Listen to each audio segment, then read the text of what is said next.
Hello, you beautiful nerds. That buddy cop show starring two Avengers has come to an end, and I got a few thoughts. Though on the whole, I didn't care for this one as much as WandaVision. It still had a lot of great acting, awesome action sequences, and a story with layers thicker than Chris Maloney's butt.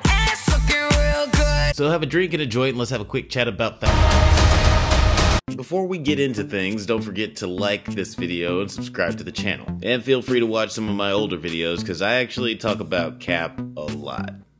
Like, a lot. But anyway, enough of the pleasantries. Let's talk about what actually happens in the series. 6 months after the events of Endgame, Sam Wilson and James Barnes are having trouble adjusting to being back in the real world. But turns out, so is everyone who came back from the blip. People are being displaced, resources aren't being allocated to help said refugees, and in the midst of all this madness, a revolutionary decides to wage war on all the major governments of the world. So now the violent and erratic freedom fighter Karli is hell-bent on making the world consider those displaced by the blip by any means necessary. That is, if she isn't stopped by Falcon and the Winter Soldier. Hey, that's the name of the show. The most interesting thing about this show is the way they talked about Captain America's shield and what it represents depending on who's looking at it. There's a clear parallel between the way people see the shield in the show and how people look at the American flag in the real world, especially after January 6th of this year. I don't know about y'all, but when I see a stranger with an American flag t-shirt now, it gives me a little cause to pause. But that's one of the best things about the character of Steve Rogers, and ultimately Captain America. I've said this in previous videos, but it's worth mentioning again that Captain America's greatest superpower is his ultra morality. He's just fucking good. His whole persona was wrought by American propaganda to the point where he himself is more of a beacon of morality than the country he represents. I mean, dude was constantly bucking the reins of authority. And it's because Cap has always represented the best of what America could be, not necessarily what it is. Which makes the questions of who could or should take up the mantle of Captain America kinda complicated. See what I mean?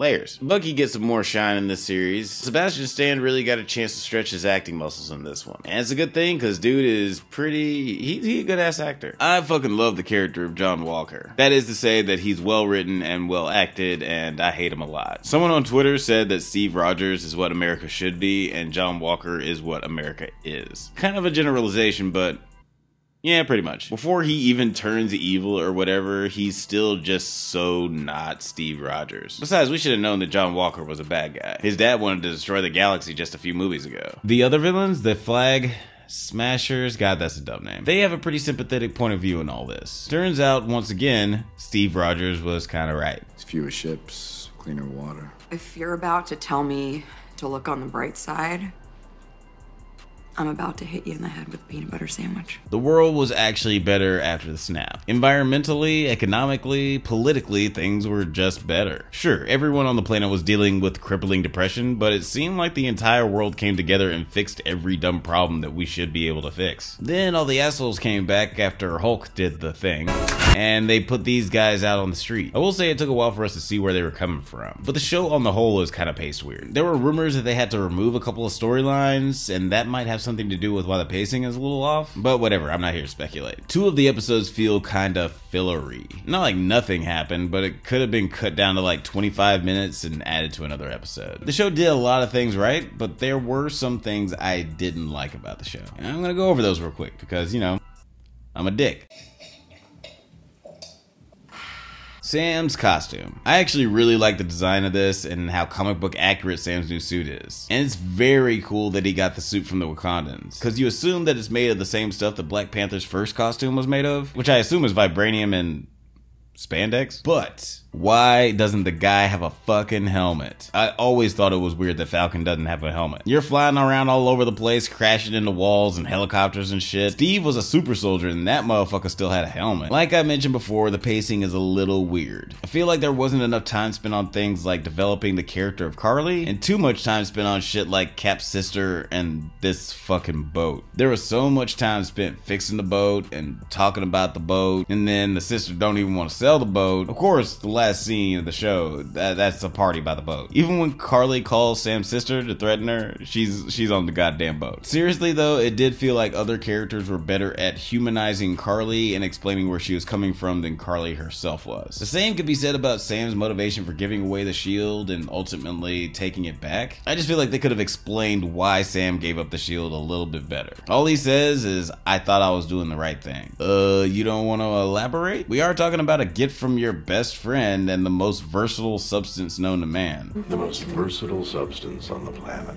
And they used it to make a frisbee. It was just strange because it felt like everyone else was talking about how Sam felt, but we never really heard it from Sam until this line at the very end. We built this country. Bled for it.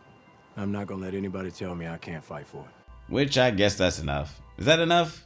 I guess it's enough. But to end on a good note, I would like to go over the things that really stood out to me. I like this little twist on a weirdly sexual overused trope in action movies.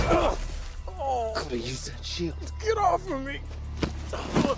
Yeah, that was funny. Every scene with Isaiah is incredible. He really helps round out the whole Black Captain America storyline. The Dora Milaje showing up and being the shit. This scene where Sharon beats the shit out of these guys was the best action sequence of the series in my humble opinion. Julie Louis-Dreyfus was pretty surprising. The character is super low level in the comics, so I have no idea what they got planned for her. But she's incredible in everything, and I love that she's being introduced as a brand new baddie. I'm actually excited about villains in general right now. Marvel is doing a great job of building their new rogues gallery. I mean, we got 4 new bad guys out of this show, and that is quite amazing. Obviously, Club Zemo. Club Zemo was a vibe. And Sam's speech at the end. It really hits home why he should be the one to pick up the mantle. You just don't understand. I'm a black man carrying the stars and stripes. What don't I understand? Plus, he's just American as fuck. He's a black military dude with stars and stripes on his chest, dressed like a goddamn American eagle. Also, he has a sister with 2 kids. He's an uncle. Uncle Sam. Something Cap touched on in his speech is that there's a special kind of racism that exists for black people in the military. Every time I pick this thing up, I know there are millions of people out there who are going to hate me for it. The only power I have is that I believe we can do better.